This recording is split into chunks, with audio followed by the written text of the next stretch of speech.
رمضان کے دنوں میں ناپاکی کے ایام کے چند ضروری مسائل میں اپنی بہنوں کے ساتھ شیئر کرنے جا رہا ہوں۔ بہت ساری خواتین یہ مسائل نہیں جانتی اور وہ یہ سمجھتی ہے کہ اب روزے جو ہے ہم رکھ ہی نہیں رکھ سکتی، اب ہم روزے رکھیں گی ہی نہیں، اور وہ یہ روزے رکھتی ہی نہیں ہے اور ناپاکی کے ایام میں خود کو اتنا نجس ناپاک سمجھ لیتی ہیں کہ وہ کلمہ خیر ہی ادا نہیں کرتی، یعنی رمضان بھی ان کا غفلت میں ہی گزر جاتا ہے۔ یہ چند چیزیں سمجھنے والی ہیں، ان کو سمجھیے گا کہ صحیح مسئلہ ہے کیا، شریعت نے کن چیزوں سے منع کیا ہے ناپاکی کے ایام میں کرنے سے۔ سب سے پہلا مسئلہ کہ روزے کی حالت میں اگر حیض آ جائے، پیریڈ شروع ہو جائے تو روزہ فاسد ہو جائے گا یا نہیں ہوگا؟ روزہ آپ کا بالکل ٹوٹ جائے گا، چاہے وہ دن کے آخری حصے میں ہو یا پھر دن کے پہلے حصے میں، یعنی روزے کا جو دورانیہ ہے وقت کا، اگر اس میں افطار سے 5 منٹ پہلے ہی کیوں نہ ناپاکی کے ایام شروع ہو گیا، آپ کے حیض آنا شروع ہو گیا، آپ کا روزہ فوراً ٹوٹ جائے گا، فوراً بریک ہو جائے گا، ٹھیک ہے نا۔ یہ جو بعض خواتین سمجھتی ہیں 12 بجے سے پہلے آ گئے تو روزہ نہیں ٹوٹے گا، 12 کے بعد آیا تو روزہ ٹوٹ جائے گا، روزہ نہیں ٹوٹے گا، 12 سے پہلے آئے تو روزہ ٹوٹ جاتا ہے، ایسا بالکل نہیں ہے، یہ بہت بڑی غلط فہمی ہے۔ جیسے ہی آپ کو روزے کے دوران حیض آنا شروع ہوا، چاہے وہ افطار سے کچھ لمحے پہلے ہی کیوں نہ ہو، آپ کا روزہ فاسد ہو جائے گا۔ اب بہت ساری خواتین روزے رکھتی ہی نہیں ہیں، یعنی وہ یہ سمجھتی ہیں کہ اب ہم ناپاک ہیں تو اب ہم کوئی کام نہیں کر سکتی، نہ نماز پڑھیں گی، نہ کوئی کلمہ خیر ادا کریں گی، نہ ذکر و اذکار کرتی ہیں، کچھ بھی نہیں کرتی۔ حالانکہ چند چیزیں ہیں جو شریعت نے منع کی ہیں ناپاکی کے ایام میں عورت کو کرنے سے، جس طرح کہ ناپاکی کے ایام میں عورتیں نماز نہیں پڑھ سکتی، نماز کے لیے طہارت شرط ہے، تو ناپاکی کے ایام میں عورت کے لیے نماز پڑھنا جائز نہیں ہے، اور اسی طرح روزہ رکھنا جو ہے وہ جائز نہیں ہے۔ اسی طرح نمبر 3 پر قرآن مجید کی تلاوت کرنا،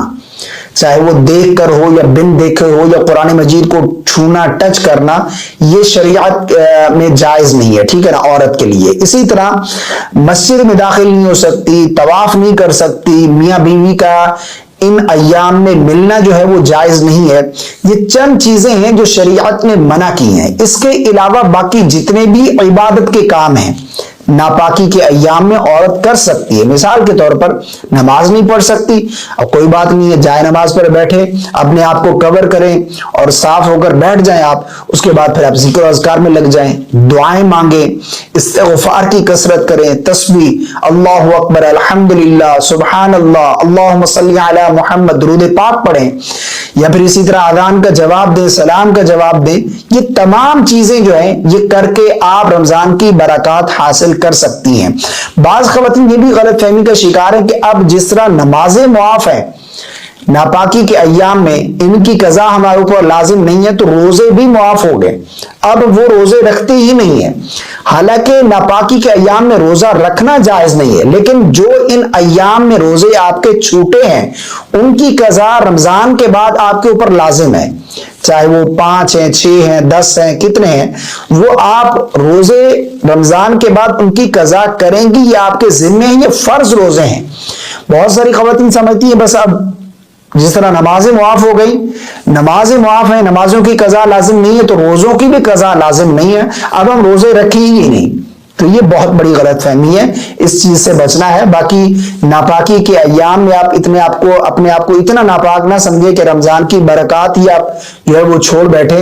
اور اس طرح سحر و افطاری نہیں بناتی کہ ناپاکی کے ایام چل رہے ہیں۔ بعض خواتین یہ بھی سمجھتی ہیں کہ ناپاکی کے ایام میں یہ چیزیں جو ہے وہ کرنا جائز نہیں ہے، حالانکہ یہ بہت بڑی غلط فہمی ہے، ٹھیک ہے نا۔ ان چیزوں سے ہمیں باہر نکلنا چاہیے۔ ناپاکی کے ایام میں چند چیزیں شریعت نے منع کی ہے، جس طرح کہ میں نے بتا دیا ہے، باقی ذکر و اذکار کریں، آپ عبادت کر سکتی ہیں، یعنی